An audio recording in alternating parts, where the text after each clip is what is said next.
That prepared me. I'm hyped. I'm thinking the world just gonna embrace me because look, I'm the same. I didn't even change. Like, I'm hyped up. But then it brought back down to earth because the world doesn't see that. They say, even though you have nothing has changed, you're just the same person, but that label that the whole world has put all kinds of energy around, I am now embracing this label, even though I have not changed, right? So I'm having to deal with that. But at the same time, I'm having this whole spiritual experiences. I'm being guided. I'm seeing angel numbers everywhere that's like reassuring me that I have support, all kinds of stuff. It's just a whole journey. It's a whole vibe.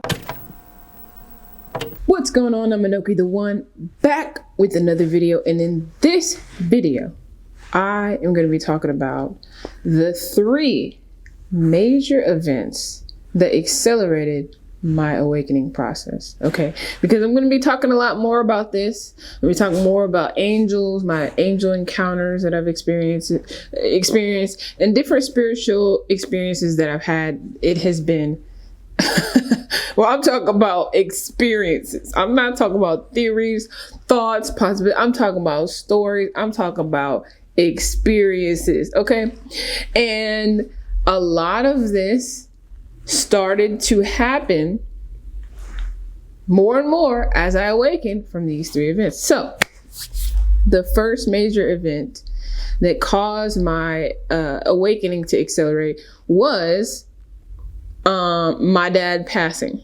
Okay. And it wasn't just my dad passing.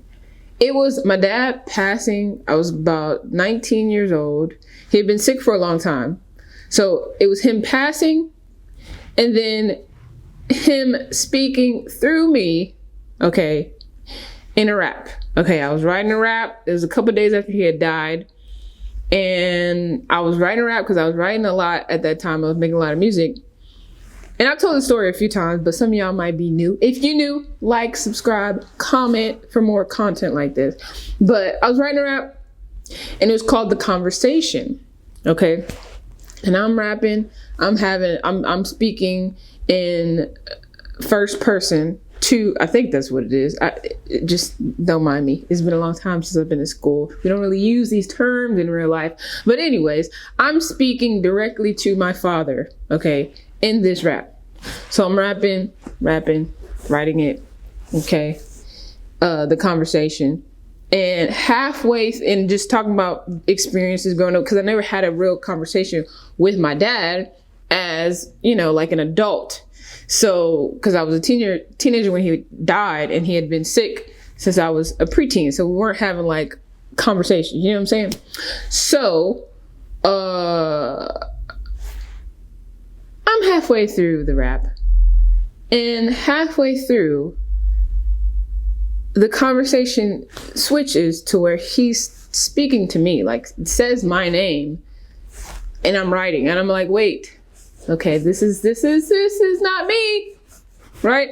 And I freak out. I call my mom, and I'm crying because this is the first time I had cried after he died, because he had been sick for a long time.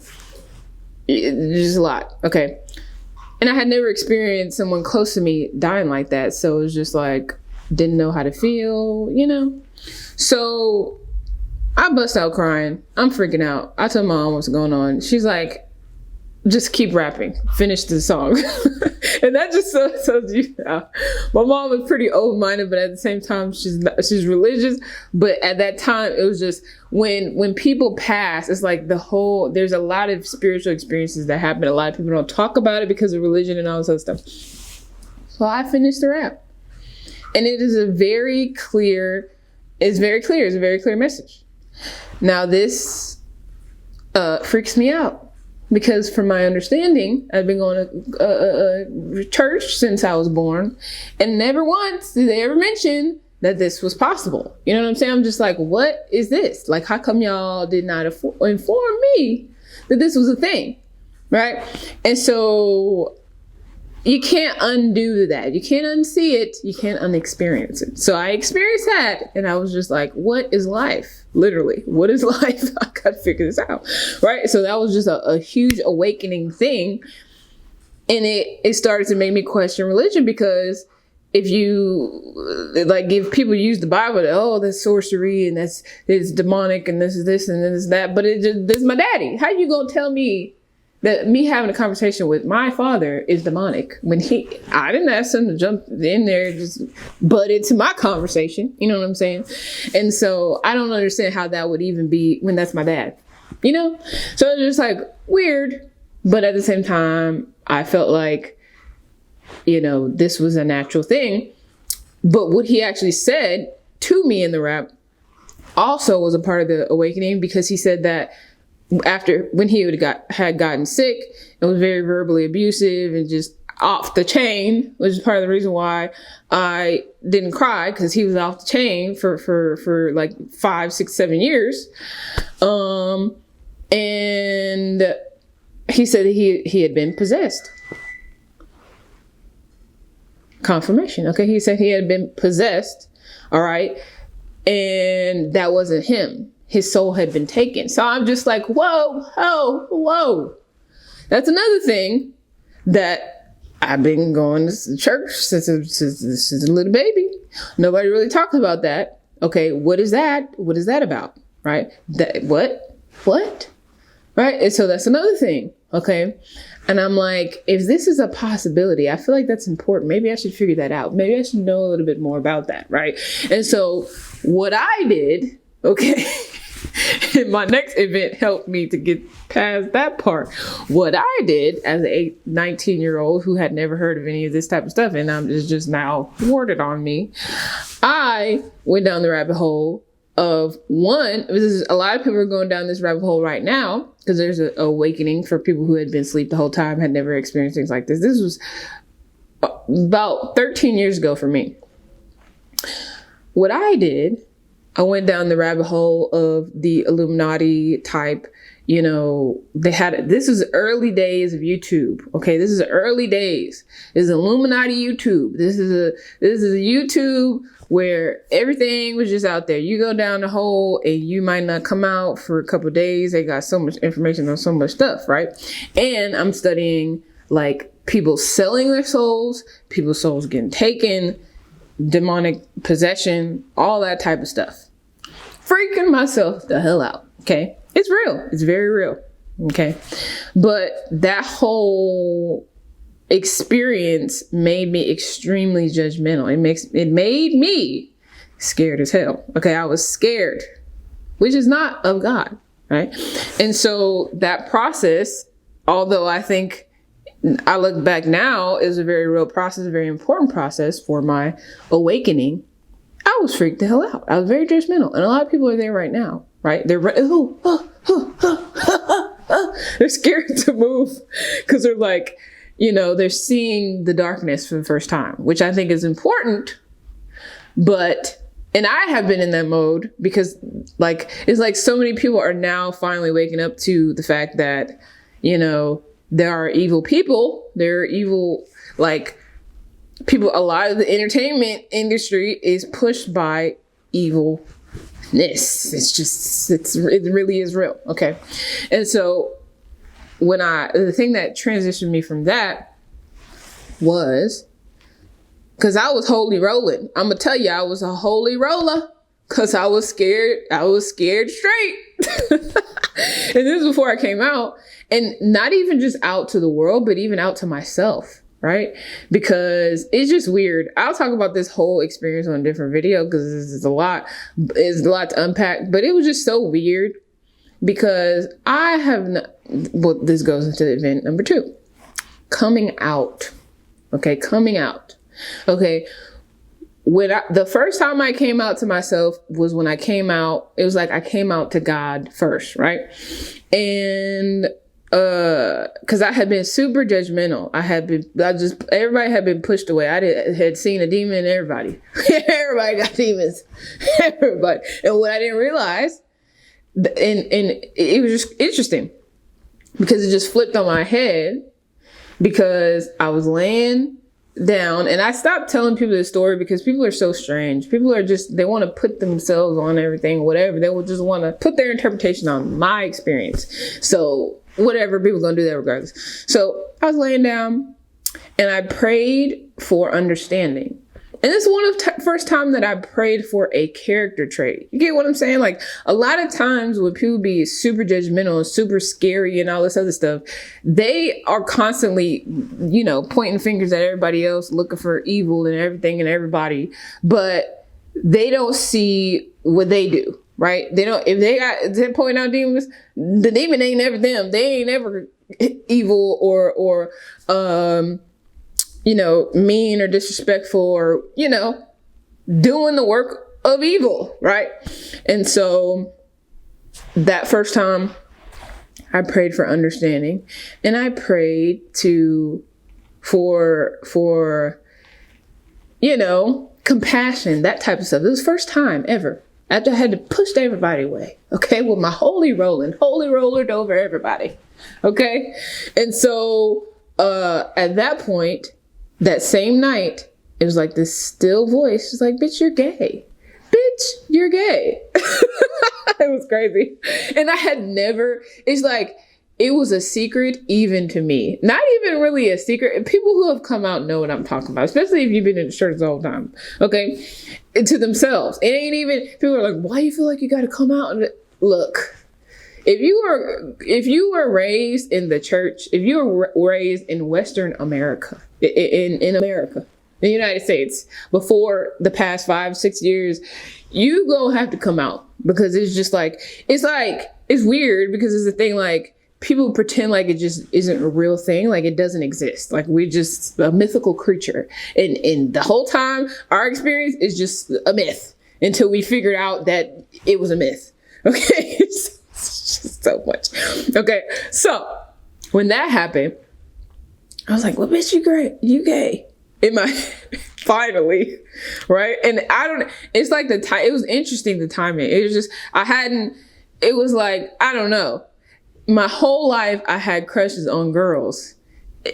After I had thought about it, I had never had a crush on a guy, right? I pretended to but really, like, for example, like, I had posters of like Cisco and The Rock. I'm trying to be like these people. I want to be an R&B singer.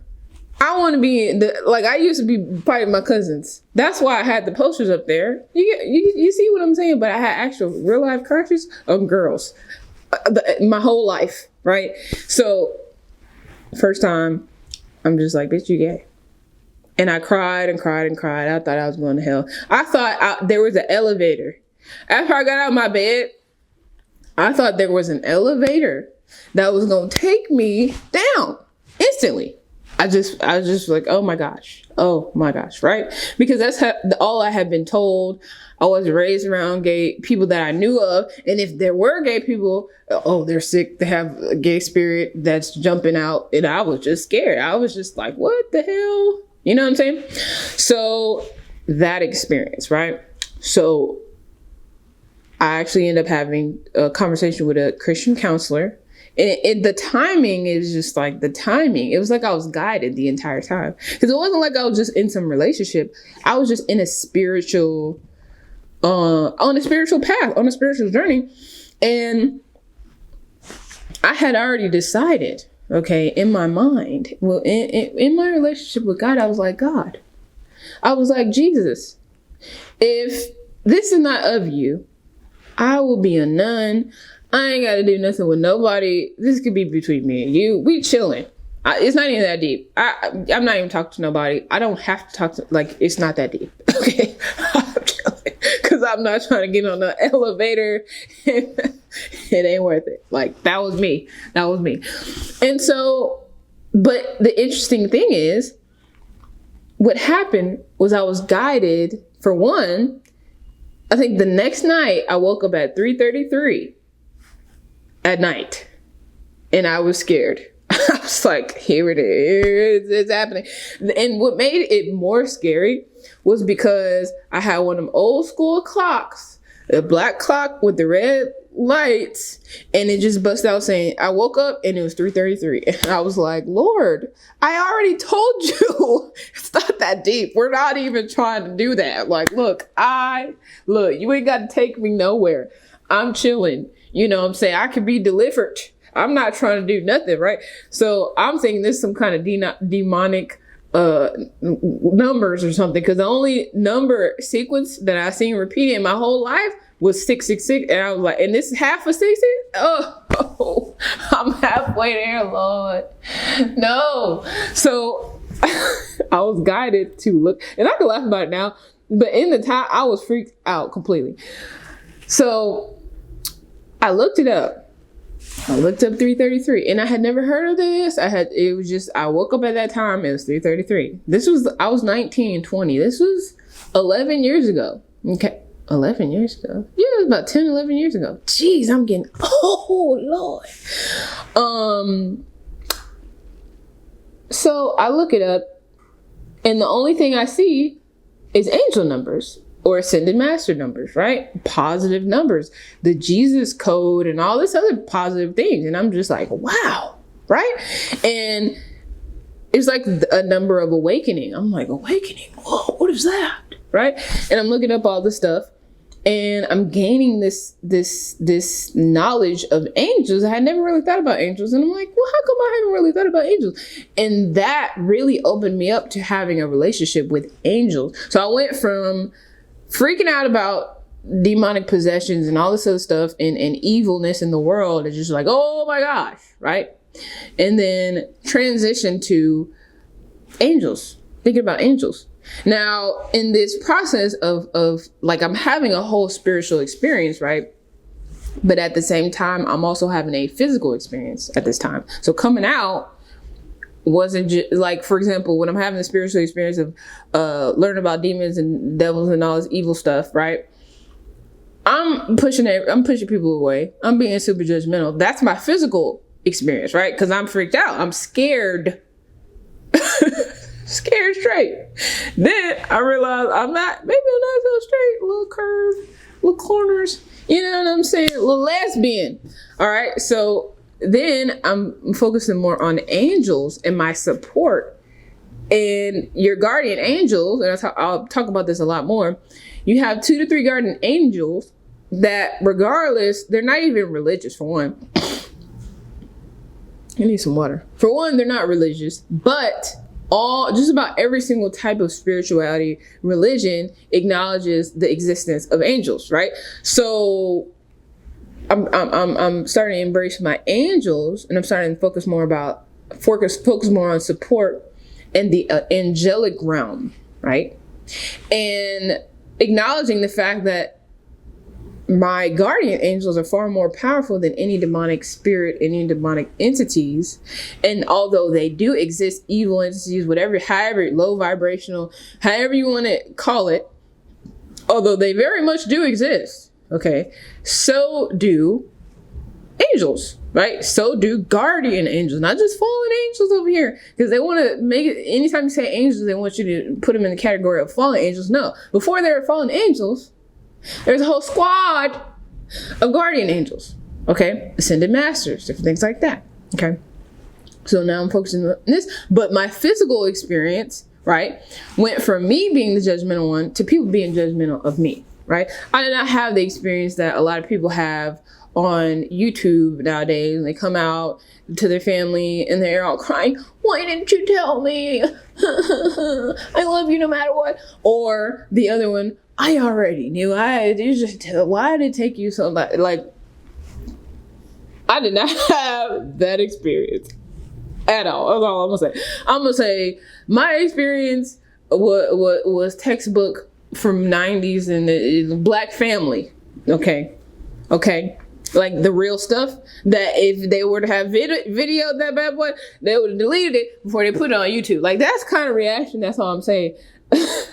That I had, all right? But thankfully, the Lord, my angels, everybody set it up. Okay, my spirit squad set it up to where I was guided. I don't have the book on here. I was guided to a book called What the Bible Really Says About Homosexuality. Now, that awakened me to realize that how the Bible came together, for one. And I had never thought about the fact that it wasn't originally in English, right? And that it had all these different translations depending on really who was ruling at the time, right? And I'll go through this on a whole nother video because there's a lot to it, but that was a very freeing experience, right? Because I had never heard this stuff. Then my mom had me set up with a Christian counselor that she decided to take me and my sister through after my dad died. And it was just perfect timing. It was just boom, boom, boom. I was like, this is divine timing, right? I had a conversation with my Christian counselor. She's the first person that I ever came out to, like first physical person. We literally had a 30-minute session. I walk up in the session. The first time I ever had counseling ever. I sit down. She says hello. I say hello. I'm gay. I'm a lesbian. And I'm crying. She's like, girl, what's wrong with you? I'm crying. I'm like, I'm not trying to go to hell. I'm not trying to be an alcoholic. I'm not trying to be a drug addict. I'm not trying to be promiscuous. And I'm just crying, saying all this stuff that I had heard, that I was just going to be automatically, instantly become because I am gay, right? And she was just looking at me like, are you doing any of that? I was like, no, I haven't done anything, blah, blah, blah, right? And she's like, well, what makes you think that you're just about to bust out doing that? Like, that's not even you. And I was just like, because that's what gay people do. Like, that's really, I thought everything, that's what was true. That's what was instantly, all these behaviors, all this stuff, the lifestyle, I was just instantly had it, even though I hadn't done nothing. 19, hadn't done, when I say nothing, okay? And so she's just like, you could have a normal life. Like, you could really have a happy life, a happy relationship. I know people that have, happy relationships and different things like that. Like, you're not going to instantly, go to hell. Matter of fact, it doesn't say that you're going to go to hell anywhere in the Bible, right? And she gave me a book to read called Healing the Child Within, which was a very powerful book. I recommend everybody, because everybody has childhood wounds and different things like that they need to heal so they can have better relationships and just a better life, period. Like, it's a good idea to heal, right? That's a part of awakening. It's not an easy road where you just wake up. Like, people talk about, oh, it's time to wake up. Nah. It's a journey. A never-ending journey. It ain't just no wake up and, oh, I have all knowing and I'm perfect, blah. No.